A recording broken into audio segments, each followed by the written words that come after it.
Ready or not, it's back to school season. How do you feel about it?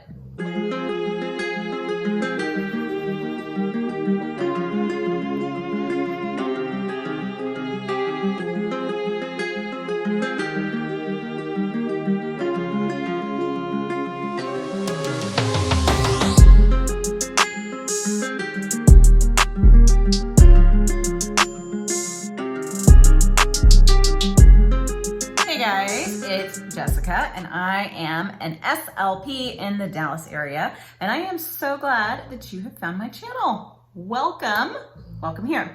So I always hope that you find some sort of value when you stop by my little neck of the internet. But today I hope you find some camaraderie and some like kinship, like, yeah, I've been there. That's what I'm hoping you find today. Now, regardless of how you feel, it is back to school season. It is upon us. There are a lot of mixed feelings about this time of year. I know there are. So today I'm going to share some stories of different ways that I have felt during this crazy back to school season. Emotion number one, excited. I remember the first time I came back to my school after I'd had my son. My son had been born in the end of March, so I took my maternity leave from March 26th all the way to back to school, the August of the next year. So I hadn't seen my friends in a long time. And I remember the very first time I opened the door and you walk in and the air conditioning gushes past you and you smell that school smell that you're like, yeah, this is school. I smell it. And you see all of your teachers and they've got their work clothes on, their jeans and their t-shirts, and we're all saying hi to each other and we're all catching up. It's exciting. It's exciting to see your friends. It's exciting to be back. And if you're in a really good school, it kind of feels like you're walking back home and it feels good to be back home again. Okay, the second emotion you might feel going back to school is hopeful. I think the time we feel the most hopeful is when we start a new job or we start a new position, because there's so much potential there. And I remember the first time I walked into my school, and the principal, she was showing me around and she was looking at, okay, here's the diagnostician's room and here's your sped teacher's room and here's the other sped teacher's room. And I was overwhelmed, but we'll get to that emotion in a second. But I also remember feeling so hopeful, like I belong here, I have a place, this is gonna be good, I can do some good in the world. So hopeful is another feeling you might feel back to school. Emotion number three, nervous. Whew, nervous. I know we all feel nervous. I'm not the only one. The year I felt the most nervous, other than my first year when I had no idea what to expect, was the year we had leadership changes. So our principal had been with the school forever and she retired, and they brought in a new principal and we had a new vice principal as well. So I do remember feeling really nervous. How are these changes going to affect me? What's the new principal going to be like? Is he going to stand up for us in our meetings with the parents? Is he going to be a pushover? Nervous is a feeling you might feel. You might feel nervous about a student on your caseload. Whew. Been nervous about some of those before too. You might feel nervous because not just new leadership changes, but maybe your SPED team has changed or your diagnostician has changed. There's lots of reasons to feel nervous going back to school. Next emotion, annoyed.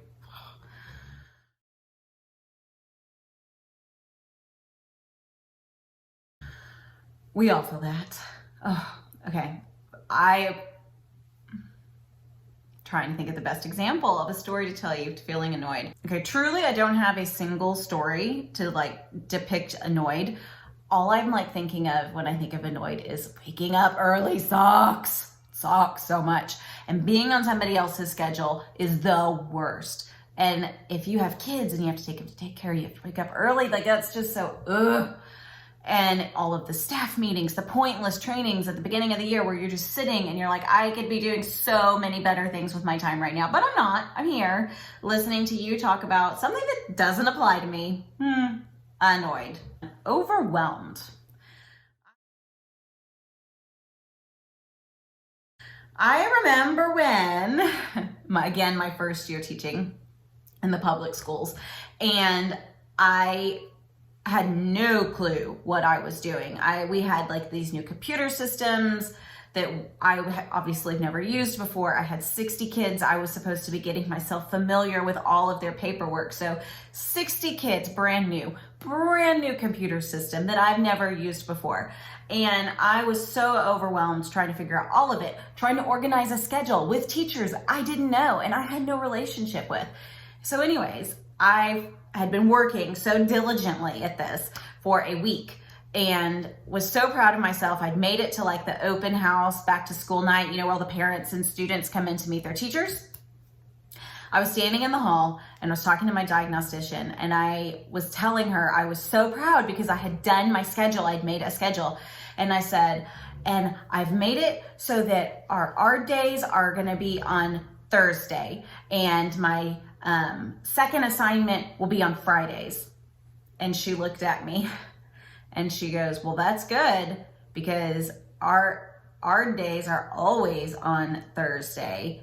I had been so proud of myself for figuring out that schedule, and I had no clue that our day was always on Thursday.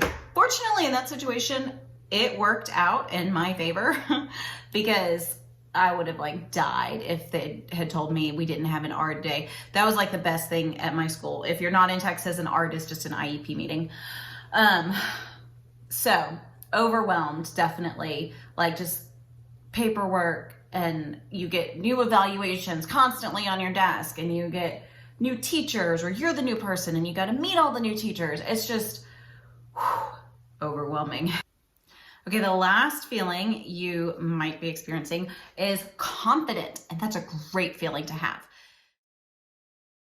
So I felt the most confident the time that I knew I am doing something right was after my first year of teaching.